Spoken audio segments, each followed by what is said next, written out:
വിശുദ്ധ ലൂക്ക അറിയിച്ച സുവിശേഷം 23 അധ്യായം 1 മുതൽ 56 വരെയുള്ള വചനങ്ങൾ. പീലാത്തോസിൻ്റെ മുമ്പിൽ. അനന്തരം അവരുടെ സംഘം ഒന്നാകെ എഴുന്നേറ്റ് അവനെ പീലാത്തോസിൻ്റെ മുമ്പിലേക്ക് കൊണ്ടുപോയി. അവർ അവൻ്റെ മേൽ കുറ്റം ചുമത്താൻ തുടങ്ങി.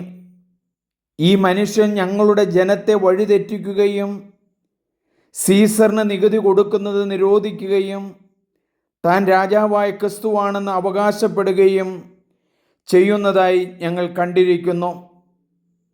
പീലാത്തോസ് അവനോട് ചോദിച്ചു, നീ യഹൂദരുടെ രാജാവാണോ? അവൻ മറുപടി പറഞ്ഞു, നീ തന്നെ പറയുന്നുവല്ലോ. പീലാത്തോസ് പുരോഹിത പ്രമുഖന്മാരോടും ജനക്കൂട്ടത്തോടും പറഞ്ഞു, ഞാൻ ഈ മനുഷ്യനിൽ ഒരു കുറ്റവും കാണുന്നില്ല.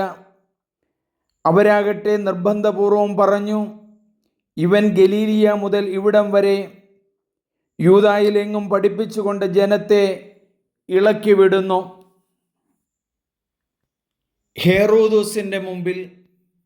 ഇത് കേട്ട് പീലാത്തോസ് ഈ മനുഷ്യൻ ഗലീലിയക്കാരനാണോ എന്ന് ചോദിച്ചു.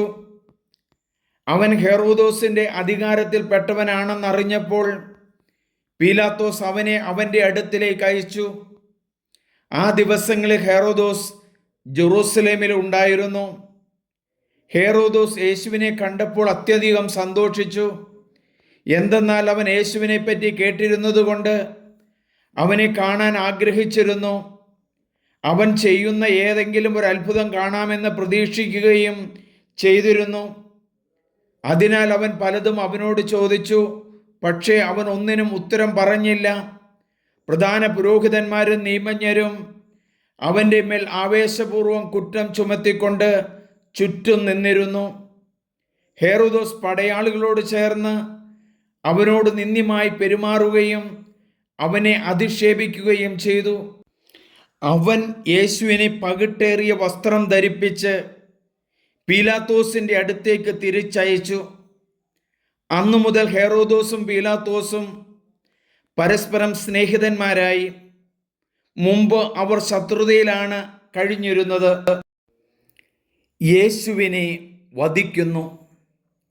പീലാത്തോസ് പുരോഹിത പ്രമുഖന്മാരെയും നേതാക്കന്മാരെയും ജനത്തെയും ഒന്നിച്ചുകൂട്ടി അവരോട് പറഞ്ഞു, ജനത്തെ വഴിപിഴപ്പിക്കുന്നു എന്ന് പറഞ്ഞ് നിങ്ങൾ ഇവനെ എൻ്റെ മുമ്പിൽ കൊണ്ടുവന്നു. ഇതാ നിങ്ങളുടെ മുമ്പിൽ വെച്ച് തന്നെ ഇവനെ ഞാൻ വിസ്തരിച്ചു. നിങ്ങൾ ആരോപിക്കുന്ന കുറ്റങ്ങളിൽ ഒന്നുപോലും ഇവനിൽ ഞാൻ കണ്ടില്ല. ഹെറോദോസും കണ്ടില്ല. അവൻ ഇവനെ എൻ്റെ അടുത്തേക്ക് തിരിച്ചയച്ചിരിക്കുകയാണല്ലോ. നോക്കൂ, മരണശിക്ഷ അർഹിക്കുന്ന ഒരു കുറ്റവും ഇവൻ ചെയ്തിട്ടില്ല.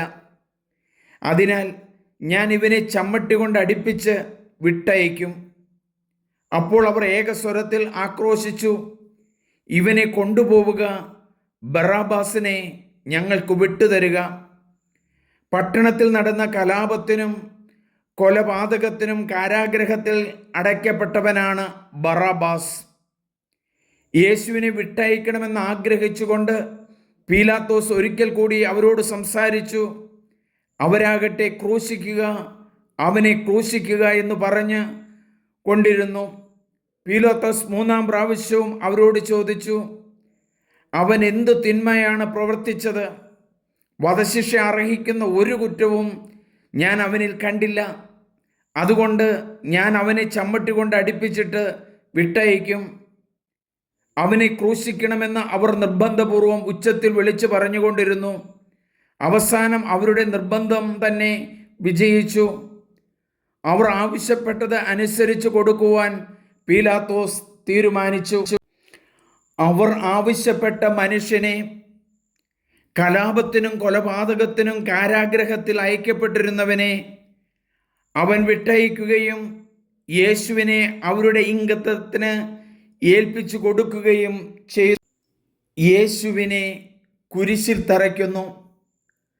അവർ അവനെ കൊണ്ടുപോകുമ്പോൾ നാട്ടിൻ പുറത്തു നിന്ന് ആ വഴി വന്ന ശിമയോൻ എന്ന ഒരു ക്രേനക്കാരനെ പിടിച്ചു നിർത്തി കുരിശ് ചുമലിൽ വച്ച് യേശുവിൻ്റെ പുറകെ ചുമന്നു കൊണ്ടുവരാൻ നിർബന്ധിച്ചു.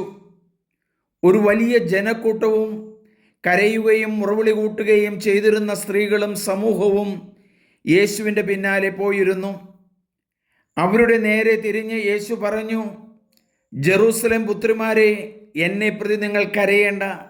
നിങ്ങളെയും നിങ്ങളുടെ മക്കളെയും പ്രതി കരയുവിൻ. എന്തെന്നാൽ വന്ധ്യകൾക്കും പ്രസവിക്കാത്ത ഉദരങ്ങൾക്കും പാലൂട്ടാത്ത മുലകൾക്കും ഭാഗ്യമെന്ന് പറയപ്പെടുന്ന ദിവസങ്ങൾ വരും. അന്ന് അവർ പർവ്വതങ്ങളോട് ഞങ്ങളുടെ മേൽ വീഴുക എന്നും കുന്നുകളോട് ഞങ്ങളെ മൂടിക്കളയുക എന്നും പറയാൻ തുടങ്ങും. പച്ചത്തടിയോട് അവർ ഇങ്ങനെയാണ് ചെയ്യുന്നതെങ്കിൽ ഉണങ്ങിയതിന് എന്തു സംഭവിക്കും? കുറ്റവാളികളായ മറ്റു 2 പേരെ കൂടെ അവരോടൊപ്പം വധിക്കാൻ അവർ കൂട്ടിക്കൊണ്ടുപോയി. തലയോട് എന്ന് വിളിക്കപ്പെടുന്ന സ്ഥലത്ത് അവർ വന്നു. അവിടെ അവർ അവനെ കുരിശിൽ തറച്ചു. ആ കുറ്റവാളികളെയും ഒരുവനെ അവൻ്റെ വലതുവശത്തും ഇതരനെ ഇടതുവശത്തും ക്രൂശിച്ചു. യേശു പറഞ്ഞു, പിതാവേ, ഇവരോട് ക്ഷമിക്കണമേ, ഇവർ ചെയ്യുന്നത് എന്തെന്ന് ഇവർ അറിയുന്നില്ല. അവൻ്റെ വസ്ത്രങ്ങൾ ഭാഗിച്ചെടുക്കാൻ അവർ കുറിയിട്ടു. ജനം നോക്കി നിന്നു. പ്രമാണികളാകട്ടെ അവനെ പരിഹസിച്ചു പറഞ്ഞു, ഇവൻ മറ്റുള്ളവരെ രക്ഷിച്ചു. ഇവൻ ദൈവത്തിൻ്റെ ക്രിസ്തു ആണെങ്കിൽ, അവിടുത്തെ തിരഞ്ഞെടുക്കപ്പെട്ടവനാണെങ്കിൽ തന്നെ രക്ഷിക്കട്ടെ. പടയാളികൾ അടുത്തു വന്ന് വിനാഗിരി കൊടുത്ത് അവനെ പരിഹസിച്ച് പറഞ്ഞു, നീ യഹൂദരുടെ രാജാവാണെങ്കിൽ നിന്നെ തന്നെ രക്ഷിക്കുക. ഇവൻ യഹൂദരുടെ രാജാവ് എന്ന ഒരു ലിഖിതം അവൻ്റെ തലയ്ക്കുമീതെ ഉണ്ടായിരുന്നു. കുരിശിൽ തൂക്കപ്പെട്ടിരുന്ന കുറ്റവാളികളിൽ ഒരുവൻ അവനെ ദുഷിച്ചു പറഞ്ഞു, നീ ക്രിസ്തുവല്ലേ, നിന്നെയും ഞങ്ങളെയും രക്ഷിക്കുക. അപരൻ അവനെ ശകാരിച്ച് പറഞ്ഞു, നീ ദൈവത്തെ ഭയപ്പെടുന്നില്ലേ? നീയും അതേ ശിക്ഷാവിധിയിൽ തന്നെയാണല്ലോ. നമ്മുടെ ശിക്ഷാവിധി ന്യായമാണ്. നമ്മുടെ പ്രവൃത്തികൾക്ക് തക്ക പ്രതിഫലം നമുക്ക് ലഭിച്ചിരിക്കുന്നു. ഇവൻ ഒരു തെറ്റും ചെയ്തിട്ടില്ല. അവൻ തുടർന്നു, യേശുവേ, നീ നിന്റെ രാജ്യത്ത് പ്രവേശിക്കുമ്പോൾ എന്നെയും ഓർക്കണമേ. യേശു അവനോട് അരുളി ചെയ്തു, സത്യമായി ഞാൻ നിന്നോട് പറയുന്നു, നീ ഇന്ന് എന്നോടുകൂടെ പറുദീസായിലായിരിക്കും. യേശുവിൻ്റെ മരണം. അപ്പോൾ ഏകദേശം 6-ാം മണിക്കൂർ ആയിരുന്നു. 9-ാം മണിക്കൂർ വരെ ഭൂമി മുഴുവൻ അന്ധകാരം വ്യാപിച്ചു. സൂര്യൻ ഇരുണ്ടു. ദേവാലയത്തിലെ തിരശ്ശീല നടുവേ കീറി. യേശു ഉച്ചത്തിൽ നിലവിളിച്ചു പറഞ്ഞു, പിതാവേ, അങ്ങയുടെ കരങ്ങളിൽ എൻ്റെ ആത്മാവിനെ ഞാൻ സമർപ്പിക്കുന്നു. ഇതു പറഞ്ഞ് അവൻ ജീവൻ വെടിഞ്ഞു. ഈ സംഭവമെല്ലാം കണ്ടു നിന്നിരുന്ന ശതാധിപൻ ദൈവത്തെ സ്തുതിച്ചു പറഞ്ഞു, ഈ മനുഷ്യൻ തീർച്ചയായും നീതിമാനായിരുന്നു.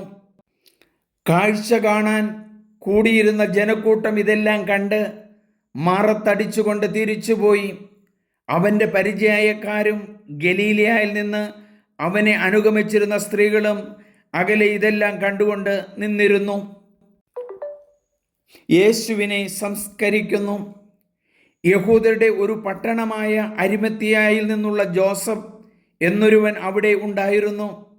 ആലോചനാ സംഘത്തിലെ അംഗമായ അവൻ നല്ലവനും നീതിമാനുമായിരുന്നു. അവൻ അവരുടെ ആലോചനകളിലോ പ്രവൃത്തികളിലോ പങ്കുചേർന്നിരുന്നില്ല.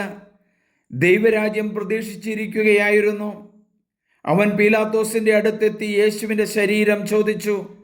അവൻ അത് താഴെ ഇറക്കി ഒരു തുണിയിൽ പൊതിഞ്ഞ് പാറയിൽ വെട്ടിയുണ്ടാക്കിയതും ആരെയും ഇന്നുവരെയും സംസ്കരിച്ചിട്ടില്ലാത്തതുമായ ഒരു കല്ലറയിൽ വച്ചു. അന്ന് ഒരുക്കത്തിൻ്റെ ദിവസമായിരുന്നു. സാബത്തിൻ്റെ ആരംഭവുമായിരുന്നു. ഗലീലായിൽ നിന്ന് യേശുവിനോടൊപ്പം വന്നിരുന്ന സ്ത്രീകൾ അവനോടൊപ്പം പോയി കല്ലറ കണ്ടു. അവൻ്റെ ശരീരം എങ്ങനെ സംസ്കരിച്ചു എന്നും കണ്ടു. അവർ തിരിച്ചു വന്ന് സുഗന്ധദ്രവ്യങ്ങളുടെയും ലേപന വസ്തുക്കളും തയ്യാറാക്കി സാബത്തിൽ അവർ നിയമാനുസൃതം വിശ്രമിച്ചു. ദൈവവചനം നിങ്ങൾ മറ്റുള്ളവർക്ക് പങ്കുവയ്ക്കണം, ഷെയർ ചെയ്യണം, സബ്സ്ക്രൈബ് ചെയ്യണം. സണ്ണി പുൽപ്പറമ്പിൽ.